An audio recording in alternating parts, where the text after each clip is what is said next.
HABESHA Foundation headquarters, also known as the Embassy, here in the Tutu Akuapema region of Ghana, West Africa. I'm Brother Kashan. I'm grateful to the organizers of the Black Sustainability Summit. Give thanks for this opportunity to share. Greetings to everyone that's listening, near and far. Today, I'll be sharing a little bit about what we're doing here at our headquarters, which we've turned into a sustainability site, what we call an African sovereignty site, here in the Tutu Akuapem region of Ghana. We'll share different components that we built within our space and how we've been able to do those things, incorporating both traditional and common or modern knowledge. All right?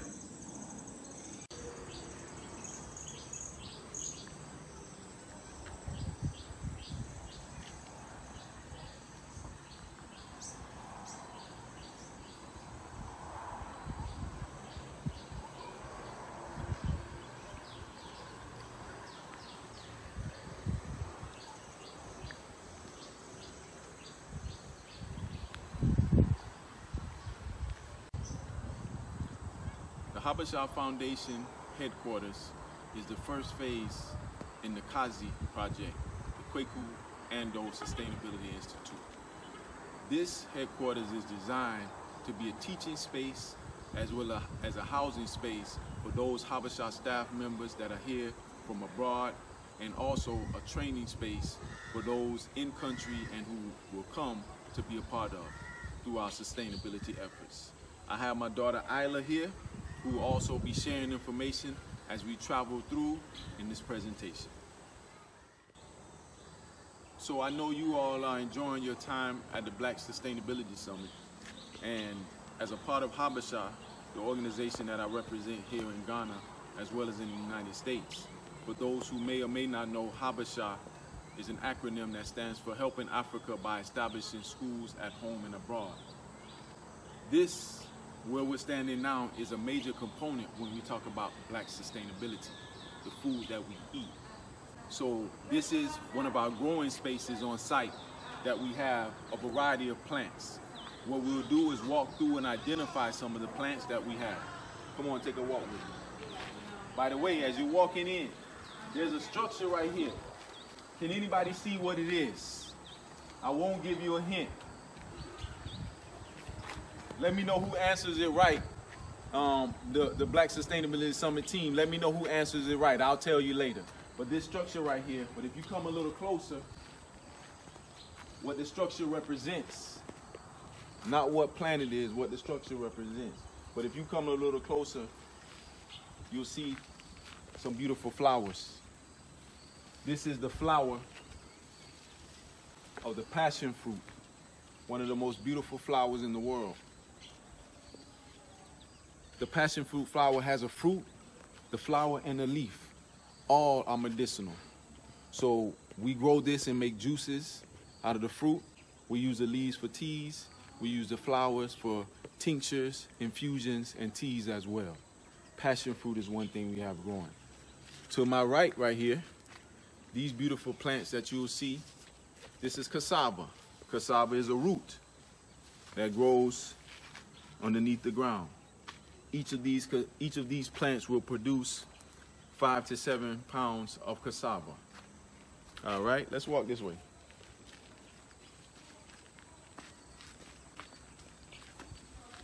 We're gonna see if we can find any passion fruit inside that are ripe and ready. Live and on camera. We've been drinking passion fruit juice for a while, so we might have got them all yesterday. But I know they're hiding, one's at least hiding in here that I can find to get us some passion fruit drink. Here's one. It's not ready, it's almost ready.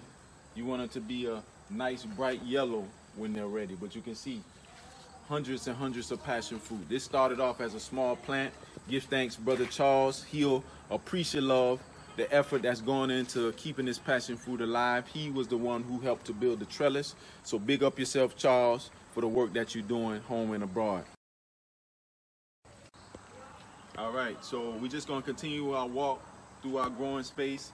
As you walk through these rows, you'll see that we have 2 tamarind trees that we're planting.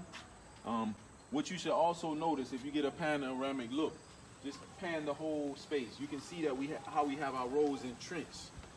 You notice that we're on a slope, so we're using the natural land space as a way to convert and revert the water to go in these spaces. Eventually, we'll have stones in here for drainage, and we'll also be building bamboo around as our bed to contain our soil. To my right, your left, we have zucchini that we've planted. We actually got these seeds from the States, so we'll see how they germinate and how well they grow. We use this space as a laboratory, so we try growing all type of indigenous as well as heirloom seeds that we get from throughout the world. Over here to my left,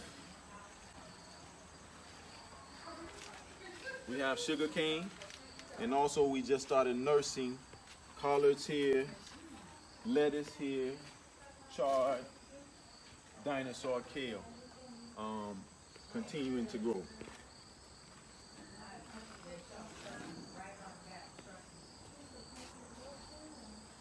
Over here, we're just finishing off our long beans, also known as bora. These are some that are dry that we'll actually hold the seeds. So seed saving is also a part of what we do. We know that Black sustainability is about maintaining the seeds. So we'll save these seeds and we'll replant these seeds. Go right forward into the ground. Speaking of seeds, we have more seeds that are bear fruit in this plant right here called the pigeon pea. And Isla's going to tell us what these beautiful things are right here. Isla, what are these right here, Isla? Those yes. are carrots. These are carrots. You think one is ready right now? Go ahead and pull one up on live TV. Let's see, pull that one up. You got to use some muscle though. Pull it up from the root. Grab it with 2 hands. Pull it up. We're getting this on live TV, Black Sustainability Summit, live and direct. That wasn't that hard. Shake it off. Fresh carrots. Now guess what? I'll tell you this. These carrots are way more rich in carotene and vitamins. They may not look all pretty like they come out of the grocery store, but the power that they have nutrient-wise, we won't trade it for the world. Fresh carrot. Over this way.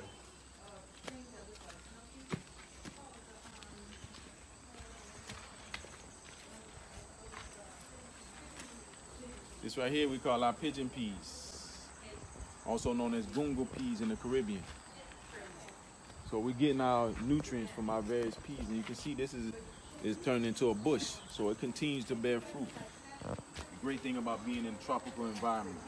These are pineapples. We'll see a little one of those a little later. There's a pineapple over there. Yep. You'll see what that looks like. Over this way is our lime. Interestingly enough about these limes, if you can come in a little closer, come right here and look a little closer. These are indigenous limes. Look at the thorns on this. It's a natural indigenous protection that you see on the citrus plants. All right. By the way, on this side, lemon, lime, and oranges, guess what? They're all the same color, which is green. So they got us on something when they call the orange. Over here you get green oranges, so it don't make much sense. All right. You see, this is a lemon. You can tell by the thorns. They're a little smaller. This is a lemon here.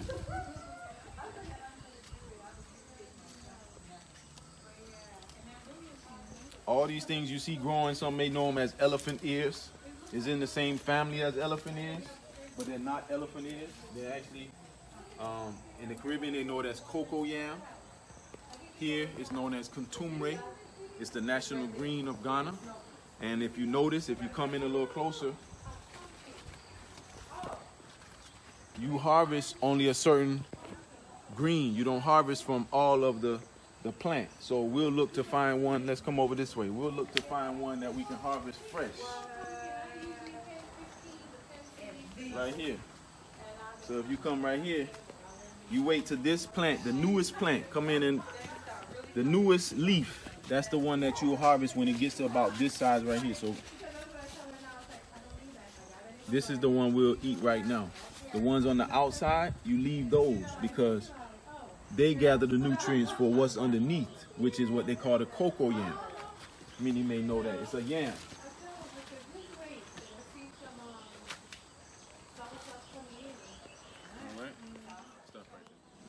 All right, now I'm here with my third son, Kamal. He's also going to be sharing some of the things that are growing around. As we all know, this is our contumely growing. In between the contumely, you'll see mounds that are trellised by bamboo.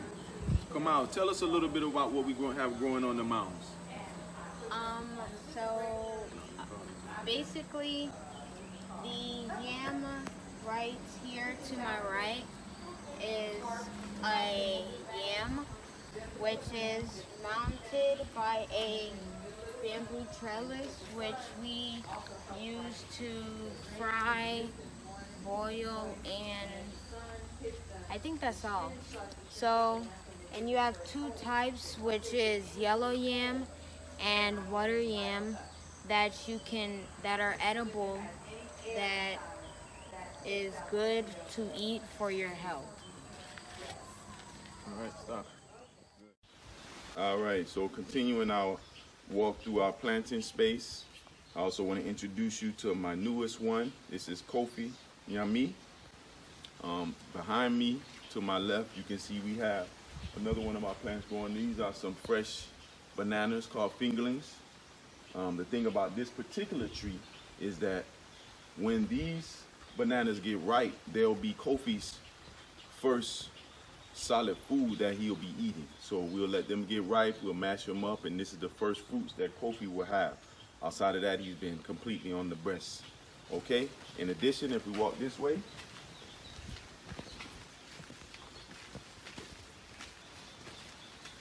you can also see that we have some plantains that are almost ready. Plantains are very much similar to bananas. They're in the same family. They're a lot more hardy. So we have plantain and bananas growing all along the perimeter of our space. So we always have food growing. All right, you can stop.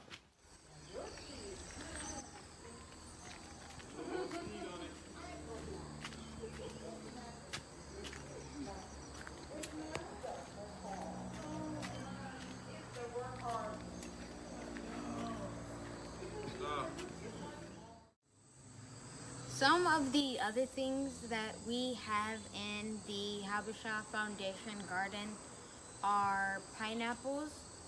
And pineapples are a small fruit that grow on a big plant. And if you look, this is a small pineapple, which is soon to be a pineapple that is edible. And if you look closely, they have pointy little like prickles that help them defend themselves, and their plant almost looking like aloe, it helps them with the self-defense also.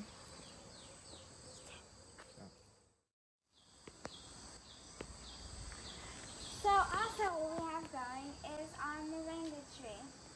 This moringa tree is the tree of life, and it's also edible.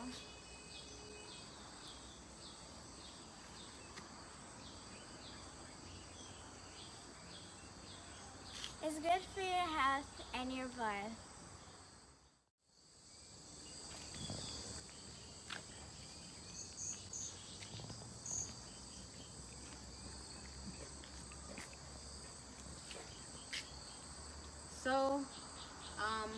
So basically the plant that is behind me, like my father had said, is the soursop. And now the soursop has a fruit which protects itself from a spiky, but like a prickle, like the pineapple and the aloe on the fruit, and they have leaves that are pretty hard but thin, and it is good for helping, like, it is good for making tea, and the fruit is good for making good fruit juice and sweet, and it helps with cancer also.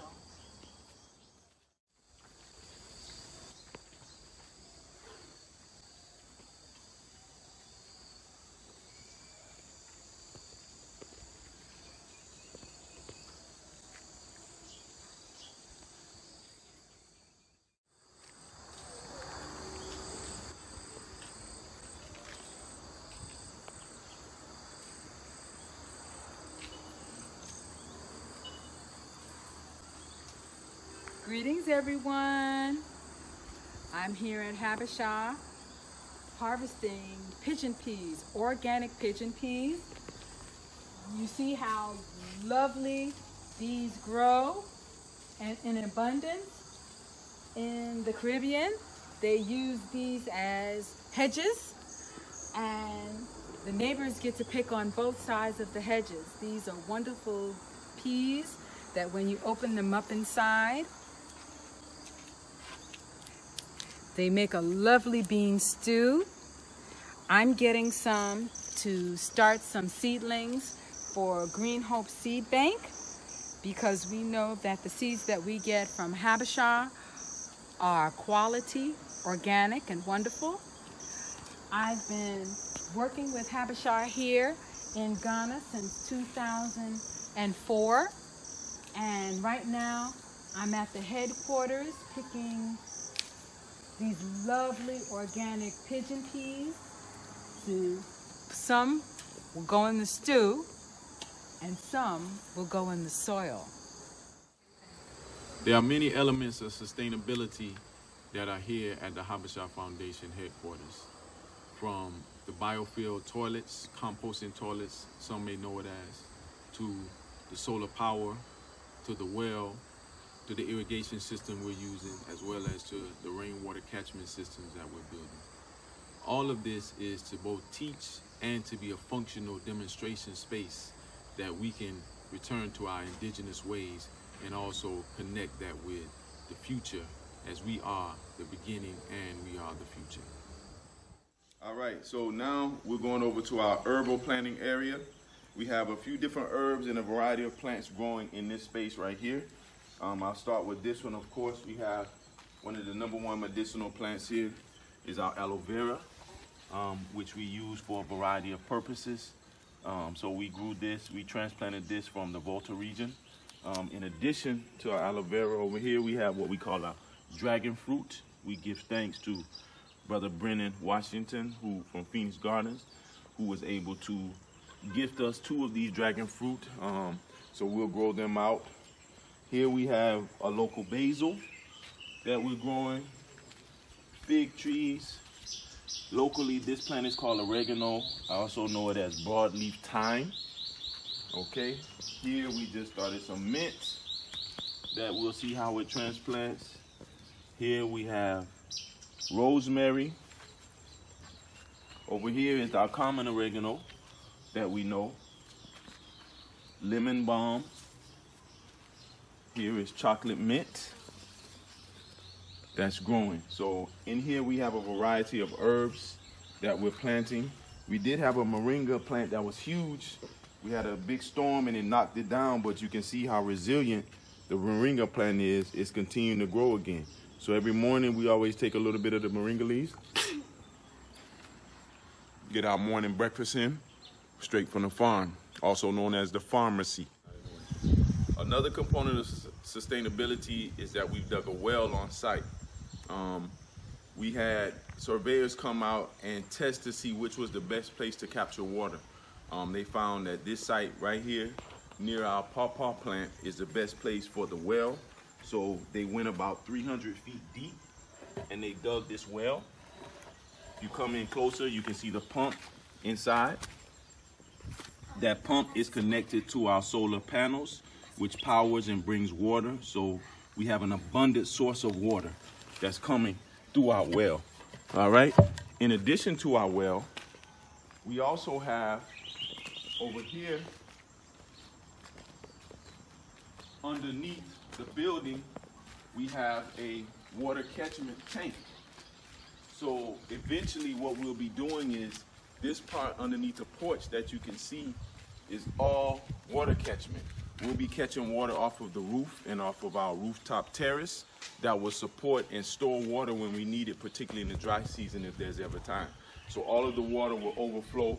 We'll go into here, and then we have overflow pipes that once this gets full, these overflow pipes will be built and they'll actually go down into our garden space.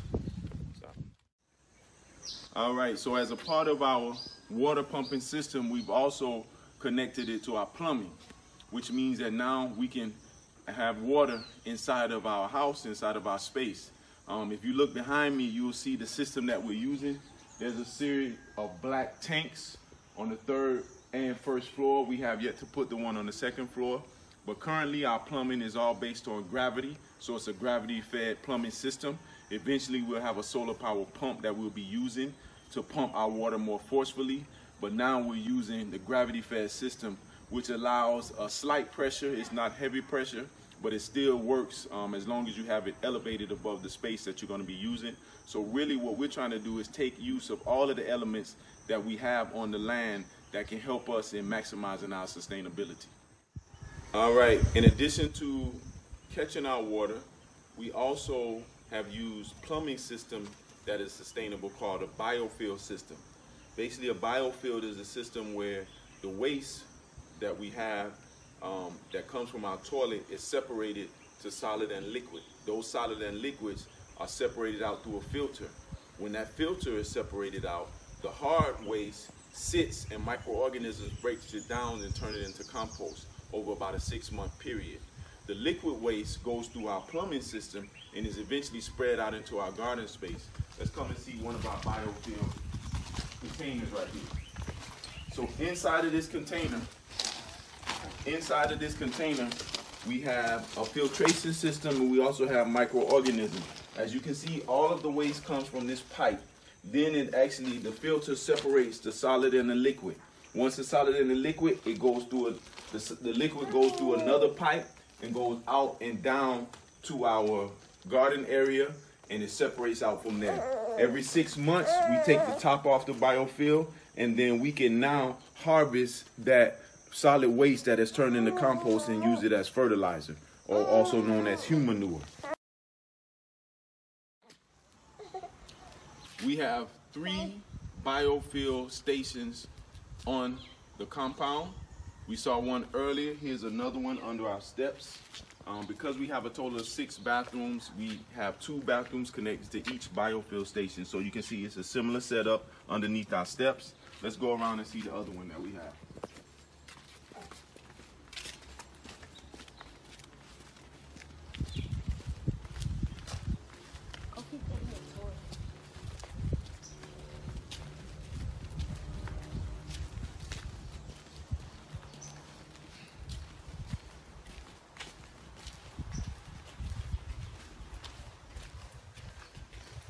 This is our other biofield station that connects to the bathrooms on this side, and it again runs down into our garden spaces where we utilize it to fertilize our plants. We call it human manure. All right, another component that we have of the space is maximizing what we're able to use around. So you can see this stand right here was made to really house our water tank, but we had space below, so we transformed it into a mushroom house. We'll be getting some more bags from the mushroom where we'll be growing fresh oyster mushroom for our soups as well as drying. But we built this with recycled bamboo. As you can see, the bags will actually sit inside of the mushroom house, and every 7 to 10 days we'll be able to harvest mushrooms on the first round, and then every 2 to 3 days we'll be getting fresh oyster mushrooms right here on the HABESHA land. This compound where the HABESHA Foundation is completely off the grid. That means we're not connected to any water source or power source provided by municipalities. It's completely sustained by nature. One of the most beneficial components of that is our solar energy system. So here we have our storage area that we're using for solar. If you come in closely, we have what we call a 5 kVA system, which means we have 5,000 watts that are running. These are our batteries for storage. This is our inverter, which tells us how much power we have, but also converts the energy from the panels into usable energy that we can then plug into. This is our power switch. All of this goes out and comes up here onto this small house right here that has our panels because it gets the most sunlight. We'll go upstairs on the top floor and we can see a view of our panels from there.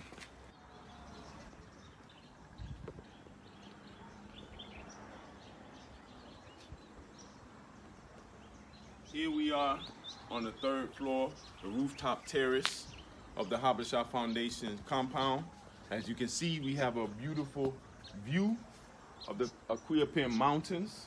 In our distant left, you'll see Tema, which is the main port of Ghana, and to our right is Accra. We can't see as much, but at the nighttime, this is a beautiful view of the hillside. I want you to come and check out our solar panels from up top. As I mentioned, we look for the space to get the most sun, and of course, we want our panels to be south facing. So what we've done, we noticed that our small house had the best angle for the solar panels and it got the most sun. So currently we have 12 panels up for our 5 kVA system. We'll be adding another 9 panels and bring it up to a 10 kVA system to make sure we can facilitate the power of our appliances and everything that we need. All right, that concludes the tour for the HABESHA Foundation headquarters here in the Tutu Akuapem region. Again, we give thanks to the Black Sustainability Summit organizers for allowing us this opportunity to share with you what we're doing here in Ghana. This is phase 1 of the Kwaku Ando Sustainability Institute. We have begun building and development of our main campus in the Volta region of Ghana. We're hoping that by 2020, we'll have that complete and we'll be the host, some of you here in Ghana, for the 2020 Black Sustainability Summit. Continue to enjoy the rest of your time at the summit. Those who have questions for me, I'll be on a live call tomorrow at 11 a.m. to share more about what we're doing here in Ghana and how you can be involved. All right, for more info, you can check us on our website at www.habeshainc.org. Check us at all of the social media, Facebook, Twitter, Instagram, HABESHA Inc. And we'll see you soon. Peace.